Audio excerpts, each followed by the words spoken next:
Hi, I'm Odd Dragon Neckbeard. Yesterday, I watched the confirmation hearing for Scott Turner. Scott Turner is to be Secretary of HUD. First off, let me tell you something. Stop getting your news from Fox, CNN, MSNBC, Facebook, X, Twitter, whatever the fuck.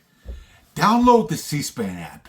Because with all of these other sources, you get a little snippet of what's being said or what's being done, and then some asshole's opinion about it. I'm including this in that list of things not to take seriously. This is a YouTube video, and make no mistake, this is my opinion. Go watch the hearing. Now a bit about Scott Turner. Scott Turner was in Trump's first presidency administering the Opportunity Zones. Now I think Opportunity Zones was a good faith effort, but it had some failings. One of those things talked about was something that surprised me because I thought I would never hear a Republican talking about gentrification being a problem. But Tim Scott did. And he also surprised me by seeming to be proud of bipartisanship, which you don't see that in today's Congress. At least that's not what they push with these other sources. But with the more of these that I'm watching, the more I'm finding out different.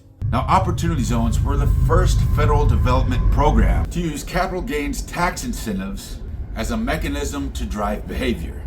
It unlocked $48 billion worth of direct equity capital for investing in targeted low-income communities. But not enough time has passed to see much of an improvement.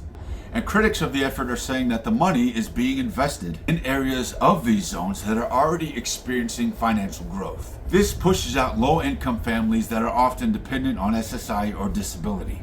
And we need to take steps to ensure that our most vulnerable population is taken care of. Also, something else that surprised me, Senator John Kennedy. I hate that motherfucker. He has the personality of your racist grandpa's racist grandpa. And for the first 15 seconds of him talking in this hearing, I was screaming at my phone for him to shut the fuck up and that he's a stupid son of a bitch. But I shut the fuck up.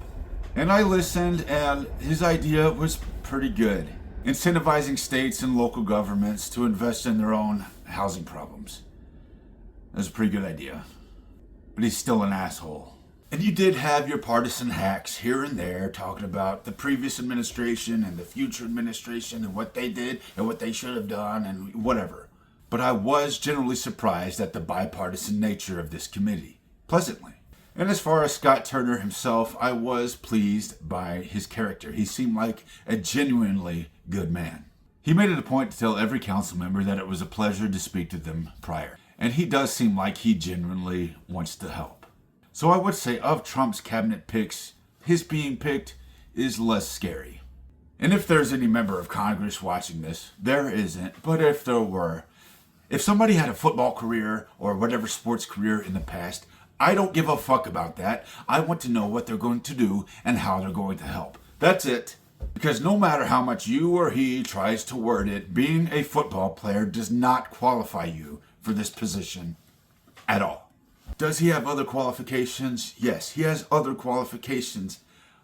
Why do we gotta talk about football? Anyways, this has been Odd Dragon Neckbeard. We'll see you next time.